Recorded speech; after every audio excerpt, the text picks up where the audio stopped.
오늘 말씀의 제목은 그리스도를 발견하는 사람 이렇게 정했습니다. 예수님께서 제자들과 함께 갈릴리 베세다 그 마을을 떠나서 이제 빌립보 가이사랴 지방의 여러 마을을 다니십니다. 이 빌립보 가이사랴 지방은 어디일까? 유대 그 북쪽에 갈릴리가 있는데요. 그 갈릴리 호수로부터 북쪽으로 더 한 40km 정도 올라가면 위치해 있는 그런 지방입니다. 왜 빌립보 가이사랴 하냐면요. 그 당시 이 분봉왕 헤롯 빌립이 있었던 도시를 더 확장합니다. 그러면서 자신의 이름을 붙여서 빌립 이렇게 붙이고요. 또 당시 로마 제국의 황제였던 티베리우스 카이사랴를 합쳐가지고 빌립보 가이사랴 이렇게 부른 것입니다. 그러니까 자신의 이름 빌립 그리고 황제 카이사랴 이것을 이렇게 합쳐가지고 빌립보 가이사랴 이렇게 이름을 붙인 것입니다. 성경에 보면 이 가이사랴가 또 나오는데 지중해 연안에 이 가이사랴가 있습니다. 그런데 이 빌립보 가이사랴는 저 헤르몬산 길설계에 있는 그런 곳이었기 때문에 이 지중해 연안의 이 가이사랴하고는 이 다른 지역이라는 것을 우리가 알면 좋겠습니다. 이 이름에서 느껴지는 것처럼 이 빌립보 가이사랴 지방은 헬라 문화의 지배 아래 있는 이방인의 도시였습니다. 이곳 곳곳에는 헬라의 펜이라는 신을 섬기는 곳이 많았고 또 헤롯 대왕이 로마 황제를 기념하여서 웅장한 대리석 신전을 지어 바쳤던 곳입니다. 그렇기 때문에 이 빌립보 가이사랴 지방은 가는 곳곳마다 로마 황제가 신이다 하는 것을 선포했던 그런 지역이었음을 우리가 알 수가 있습니다. 그래서 그랬던 것 같습니다. 예수님의 이 빌립보 가이사랴 여러 마을을 다니시다가 길에서 제자들에게 물으십니다.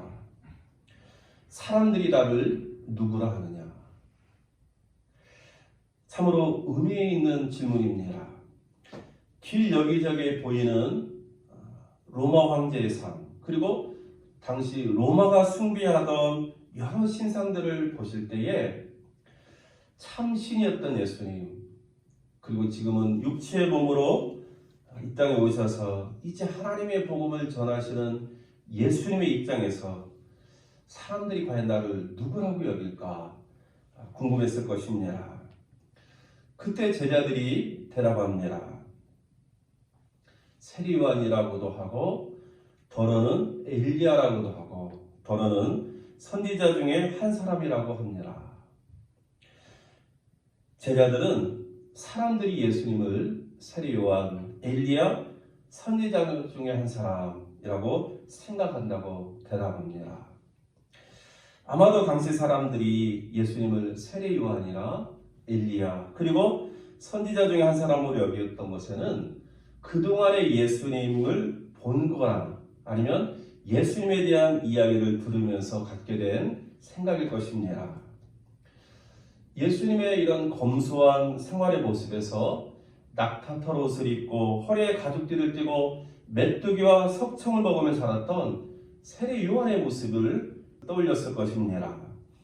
또 예수님의 권위 있는 그런 가르침과 말씀을 들을 때에 유대 광야에서 회개의 세례를 전파했던 세례 요한의 모습이 생각이 났을 것입니다.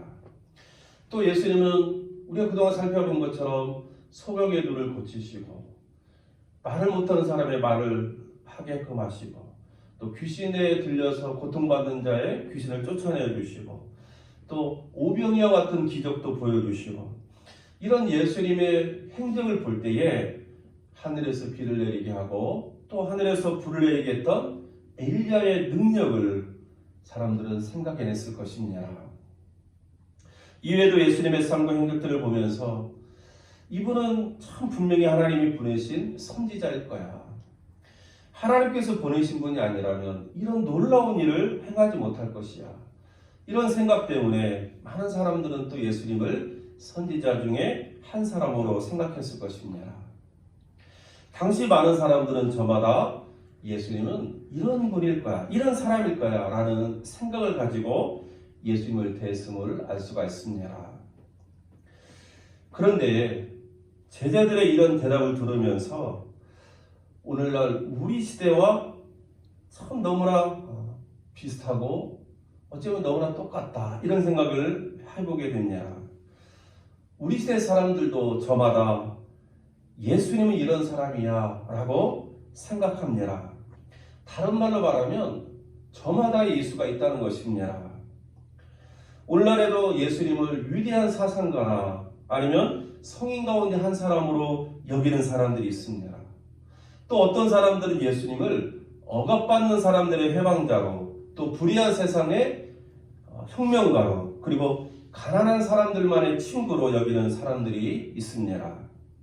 이뿐만이 아닙니다. 교회 안에도 자신이 원하는 예수님의 어떤 상을 가지고 예수님을 받아들이려 하는 그런 사람들도 참 많이 있습니다. 저마다의 예수가 있다는 것입니다. 예수님은 한 분이신데 각자가 생각하는 예수님의 모습이 너무나 다르고 너무나 많다는 것입니다. 물론 예수님은 이런 분이야 라고 획일적으로 말할 수는 없습니다. 각자가 경험한 예수님의 모습이 다를 수 있기 때문에 그렇습니다. 하지만 저마다의 예수 안에 분명한 믿음의 고백이 있어야 합니다. 내가 원하는 예수, 내가 경험한 예수만이 아니라 성경에서 말씀하시는 예수님에 대한 분명한 믿음의 고백이 있어야 한다 하는 것입니다. 여러분에게 있어서 예수님은 누구입니까? 이 사람들의 대답은 예수님께서 기대하신 대답이 아니었습니다. 예수님에 대한 사람들의 생각은 나름대로 유사한 점은 있을지 모르지만 그러나 예수님에 대한 분명한 올바른 생각은 아니었습니다. 예수님이 이제 제자들에게 물으십니다. 그러면 너희들은 나를 누구라 하느냐? 이때 베드로가 대답합니다. 주는 그리스도입니다. 오늘 본문에는 기록되어 있지 않지만 마태복음에는 예수님께서 베드로의 이 대답을 칭찬해주고 계십니다. 마태복음 16장 10절에 보니까 바요나 시모나 내가 복이 있도다. 이를 내게 알게 아니는 혈육이 아니요 하늘에 계신 내 아버지시니라. 이 바요나 시몬에서 이 바요나는 요나의 아들 시몬 이런 뜻입니다. 요나의 아들. 그리고 시몬은 베드로의 이전의 이름입니다. 예수님은 내가 복이 있다라고 말씀하시면서 베드로의 대답을 칭찬해 주십니다. 베드로의 대답은 짧았습니다. 주는 그리스도이십니다. 그렇지만 정확한 대답이었습니다. 그러면 왜 예수님은 이 베드로의 대답을 칭찬했을까? 그리고 왜 예수님은 이 베드로의 대답에 내가 복이 있다라고 말씀하셨을까 하는 것입니다. 여러분, 도대체 주는 그리스도입니다 라는 이 말의 의미가 무엇입니까? 우리는 주는 그리스도입니다 라는 베드로의 대답의 의미를 알기 위해서는 그리스도라는 말의 의미를 먼저 알아야 됩니다. 이 그리스도라는 말은 메시아, 곧 기름 부음 받은 자 이런 의미입니다. 기름 부음 받은 자. 그게 그리스도라는 말의 의미입니다. 구약에서 기름 부음을 받은 사람들은 선지자, 제사장, 왕 이렇게 세 그룹이었습니다. 선지자는 하나님의 말씀을 전하라고 보내심을 받은 사람입니다. 제사장은 이스라엘 백성들의 죄를 속하기 위해서 하나님 앞에 나아가서 제사를 드렸던 사람입니다. 왕은 이스라엘 백성들을 다스렸던 사람입니다. 그렇기 때문에 베드로가 대답한 주는 그리스도입니다 라는 그 대답 속에는 예수님, 당신은 하나님의 복음을 전하는 거룩한 자입니다. 예수님, 당신은 우리의 죄를 속하기 위해서 이 세상에 오신 우리의 구세주, 우리의 구원자입니다. 예수님, 당신은 온 세상을 다스리는 왕이십니다. 통치자가 되십니다. 주권자가 되십니다. 이런 믿음의 고백이 담겨있는 대답이었습니다. 여러분, 그렇습니다. 예수님은 우리에게 하나님의 복음을 전해주시는 거룩한 분입니다. 예수님은 우리의 죄를 용서해 주시는 구세주, 구원자이십니다. 예수님은 우리를 다스리시는 왕이시며 온 세상을 통치하시는 주권자가 되십니다. 예수님의 질문, 너희는 나를 누구라 하느냐? 사람들은 나를 누구라 하느냐? 이 질문에 사람들의 대답과 베드로의 대답은 너무나 달랐다는 것을 깨닫게 됩니다. 사람들의 대답은 세례 요한, 엘리야, 선지자 중에 한 사람. 그러나 베드로의 대답은 거룩하신 분, 구세주, 구원자, 왕, 통치자. 이런 대답이었습니다. 여러분, 아무리 세례 요한이나 엘리야나 선지자가 고상하고 권위 있고 능력이 많고 존경받을지라도 온 세상의 구세주요, 구원자, 왕, 통치자와 같을 수 있겠습니까? 오늘 많은 사람들이 예수님을 위대한 사상가나 성인 가운데 한 사람이나 아니면 억압받는 사람들의 해방자, 또 불의한 세상의 혁명가, 또 가난한 사람들의 친구로 여기며 따를지라도 온 세상의 구세주, 구원자, 왕, 주와 같을 수 있겠습니까?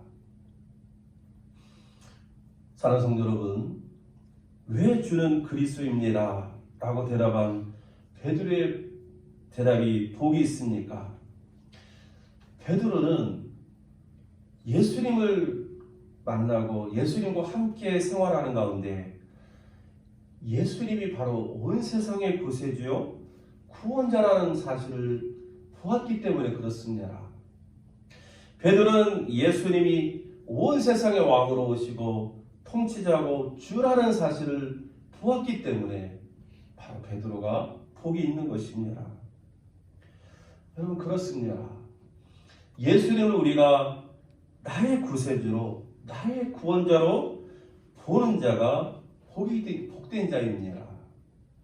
예수님을 나의 왕, 나의 주관자, 나의 주로 보는 자가 복된 자입니다. 여러분, 그리스도인이 누구입니까? 그리스도인은 바로 예수님을 나의 구세주로, 나의 구원자로 발견한 사람을 그리스도인이라고 말합니다.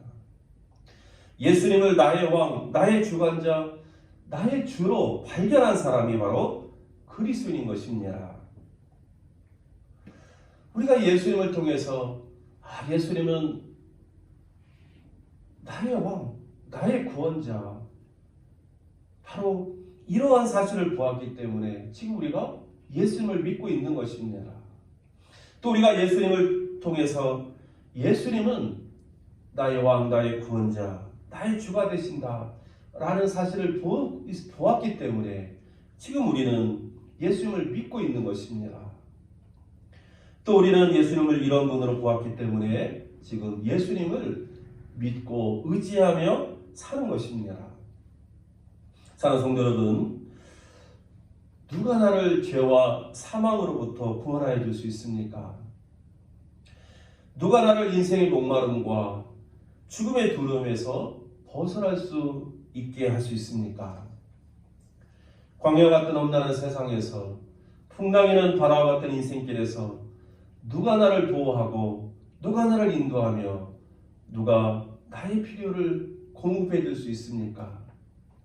오직 예수님을 그리스도로 보고 믿으며 따르는 자에게 우리 예수님께서 우리의 믿음대로 우리의 구원자, 우리의 주가 되어 주실 줄로 믿습니다.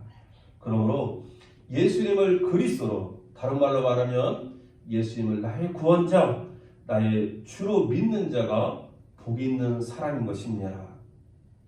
사랑하는 성도 여러분, 지금까지 살아오시면서 나에게 가장 중요한 질문이 있다면 무엇이었습니까? 많은 사람들이 질문합니다. 나는 어떻게 건강하게 살 수 있을까? 나는 어떻게 행복하게 살 수 있을까? 나는 어떻게 풍요롭게 살 수 있을까? 나는 어떻게 명예롭게 살 수 있을까? 나는 어떻게 지혜롭게 살 수 있을까? 나는 어떻게 한번 멋지게 살아볼 수 있을까? 나는 어떻게 선하게 살 수 있을까? 나는 어떻게 성공적으로 살 수 있을까? 참 많은 사람들이 질문합니다. 여러분, 이런 질문도 중요합니다. 그러나 너무나 중요한 질문이 있다면 너희는 나를 누구라 하느냐 물으시는 예수님의 질문이 아니겠습니까? 왜냐하면 이 질문은 우리의 구원과 심판을 결정하는 질문이기 때문에 그렇습니다. 이 질문에 어떻게 대답하는가에 따라서 우리의 구원과 심판이 결정되기 때문에 그렇습니다. 예수님을 나의 그리스도로 발견하는 자에게는 구원의 문이 열리기 때문에 그렇습니다. 예수님을 나의 그리스도로 발견한 자에게 하나님의 은혜의 문이 열리기 때문에 그렇습니다. 예수님을 나의 그리스도로 발견한 자에게 영원한 생명의 문이 열리기 때문에 그렇습니다. 요한복음 17장 3절을 보시면 영생은 곧 유일하신 참 하나님과 그가 보내신 자 예수 그리스도를 아는 것이라고 말씀하고 있습니다. 그렇습니다. 예수 그리스도를 아는 것이 영생입니다. 예수 그리스도가 누구인가를 아는 것이 영생인 것입니다. 예수가 그리스도라는 사실을 아는 것이 바로 영생의 시작, 구원의 시작, 은혜의 시작이 되는 것입니다. 요한복음 6장 6절 이하를 보시면 예수님께서 생명의 떡, 나는 하늘에서 내려온 생명의 떡이다, 이런 이야기를 했을 때 그 이야기를 듣고 많은 제자들이 떠나갔습니다. 예수님의 이야기를 듣고 많은 사람들이 예수님과 함께하지 않게 되었습니다. 그때 예수님께서 12제자에게 질문합니다. 너희도 갈 것이냐? 너희도 가려느냐? 너희들도 나를 버리고 다른 사람들처럼 떠나갈 것이냐? 그때 시몬 베드로가 이렇게 대답합니다.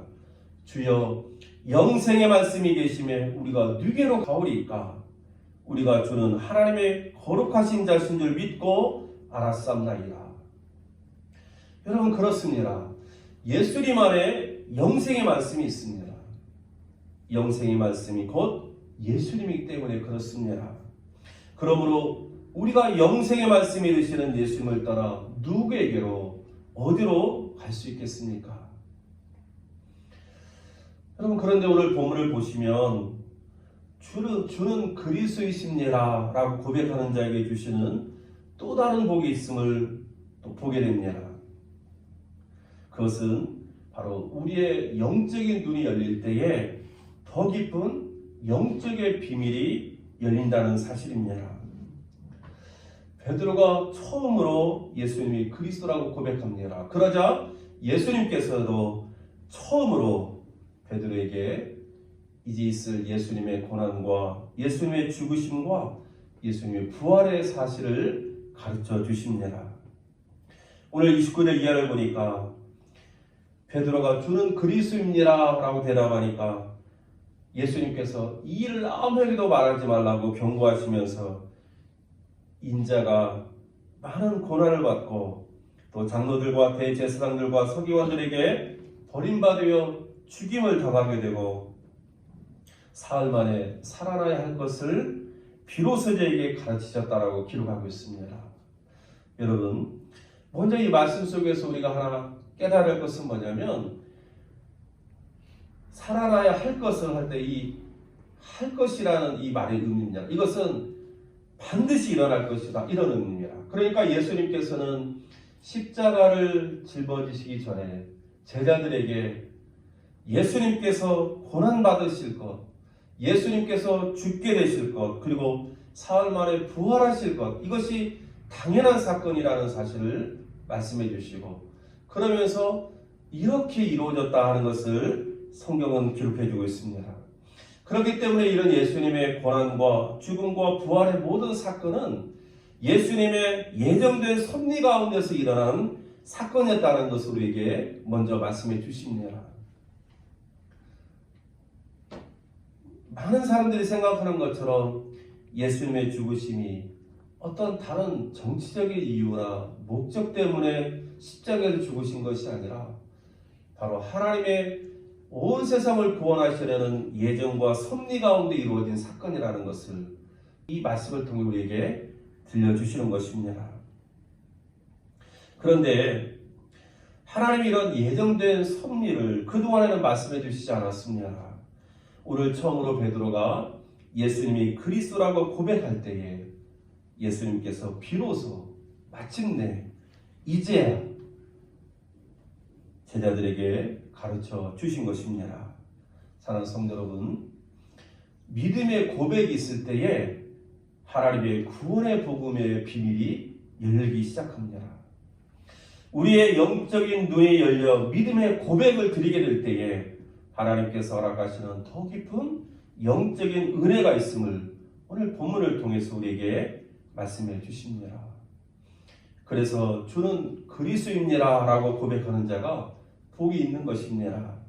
믿음의 고백을 드리는 자에게 하나님의 계속되는 복이 있음을 믿으시기를 주의 이름으로 축원합니다. 이탈리아의 탐험가였던 콜럼버스가 아메리카 신대륙을 발견하고 돌아왔습니다. 그러자 많은 사람들이 환영식에 찾아왔습니다. 그러면서 이렇게 이야기합니다. 바다로 계속 가면 낭떠러지가 있어서 떨어질 줄 알았는데 콜럼버스는 바다를 건너 신대륙을 발견해서 대단해. 당시 사람들은 이 지구가 평평하다고 생각했기 때문에 계속 가다 보면 낭떠러지에 툭 떨어지는 것처럼 떨어질 거라고 여겼던 것입니다. 그런데 콜럼버스는 그렇지 않다. 지구는 둥글다 생각하면서 계속해서 나아가면서 신대륙을 발견한 것이죠. 콜럼버스 인기가 하루가 다르게 치솟자 시샘하는 사람들이 생겼습니다. 무조건 서쪽으로만 가면 신대륙이 나오는데 그걸 누가 못해. 별것도 아닌 일로 영웅 대접을 받는구나 하면서 조롱합니다. 그때 콜럼버스가 잠잠히 자리에서 일어나서 주머니에서 달걀을 하나 꺼냅니다. 그러면서 묻습니다. 자, 여기 달걀이 하나 있습니다. 여러분 가운데 이 달걀을 책상 위에 세울 수 있는 분이 계십니까? 모든 사람이 달걀을 세워보려고 애를 씁니다. 근데 우리가 아는 것처럼 이 끝이 둥그스름하기 때문에 평평한 이런 책상 위에 이 계란이 서 있지를 못합니다. 그때 콜럼버스가 달걀 끝을 이렇게 툭툭 쳐가지고 깨뜨려가지고 평평하게 만들고 나서 그 다음 책상 위에 딱 세우니까 이 달걀이 서게 되는 것입니다. 그러자 많은 사람들이 얘기합니다. 아니 그걸 누가 못합니까? 그때 콜럼버스가 이런 비웃는 사람들 향해서 대답한 말입니다. 누군가 한번 달걀을 세우면 많은 사람들이 쉽게 따라할 수 있습니다. 새로운 땅을 찾아 나서는 모험도 마찬가지입니다. 아무리 쉬워 보이는 일도 맨 처음 할 때는 어려운 일인 것입니다. 사랑하는 성도 여러분, 왜 제가 이야기를 들려드리냐면 이야기 속에 우리 신앙생활과 적용되는 그런 내용이 있을 거라는 생각이 들기 때문에 들려드립니다. 여러분, 처음에 달걀을 세우는 것은 어렵습니다. 그러나 누군가 세웠던 것을 보고 나서는 그 다음부터는 달걀 세우는 것이 참 쉽습니다. 우리가 처음 믿음의 세계로 들어가는 것도 참 어렵습니다. 미지의 세계로 들어가는 모험이기 때문에 그렇습니다. 하지만 믿음의 세계에 첫 발을 내어딛고 믿음의 세계가 경험된 사람에게는 그 다음부터 믿는 일은 너무나 당연한 일이고 너무나 쉽게 여길 수 있다는 사실입니다. 우리 가운데 아직도 이 믿음의 세계로 주는 그리스도라는 이 사실을 바라보지 못하고 많은 사람들이 생각하는 것처럼 세례 요한이나 엘리야나 선지자처럼 예수님을 누군가 한 사람으로 여기는 그런 사람 혹시 계시지 않을까? 사랑하는 성도 여러분, 우리 인생에는 많은 질문이 있습니다. 그 많은 인생의 질문 가운데서 예수님께서 물으시는 질문이 있습니다. 너희들은 나를 누구라 하느냐? 이 예수님의 질문에 지금 우리는 어떤 대답을 갖고 있습니까?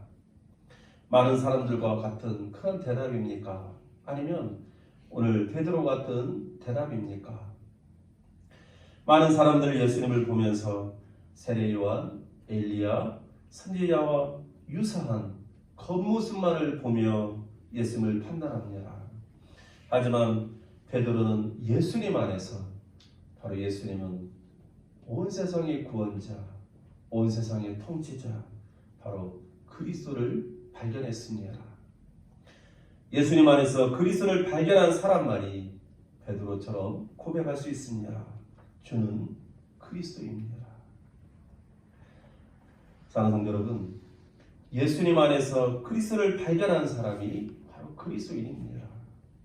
그러므로 저와 여러분이 교회를 오래 다녀서 그리스도인이 되는 것이 아니라 바로 예수님 안에서 그리스도라는 나의 구원자, 내 인생의 왕, 주인 되신다는 사실을 발견할 때에 우리는 진정한 그리스도인이 되는 것입니다.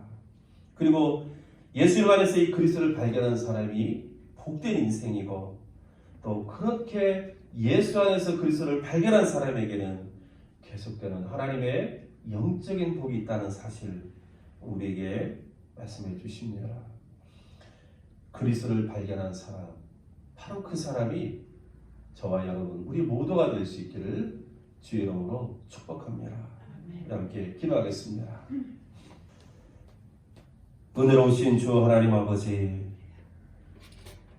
예수님을 보면서 많은 사람들이 생각하는 것처럼 어떤 한 사람으로 보는 저희들 되지 않고 베드로같이 그리스도로 보는 그리스도인들 될 수 있도록 은총을 내려 주옵소서. 바요나 시몬아, 내가 복이 있도다. 이것을 알게 하니는 하나님이시다 말씀하신 것처럼 이 자리에 우리 모든 성도님들이 하나님의 은혜 안에서 예수님이 나의 구세주, 나의 주가 되신다는 이 믿음의 고백을 드릴 수 있도록 우리의 눈을 열어 보게 하여 주옵소서. 예수 그리스도의 이름으로 기도하옵나이다. 아멘.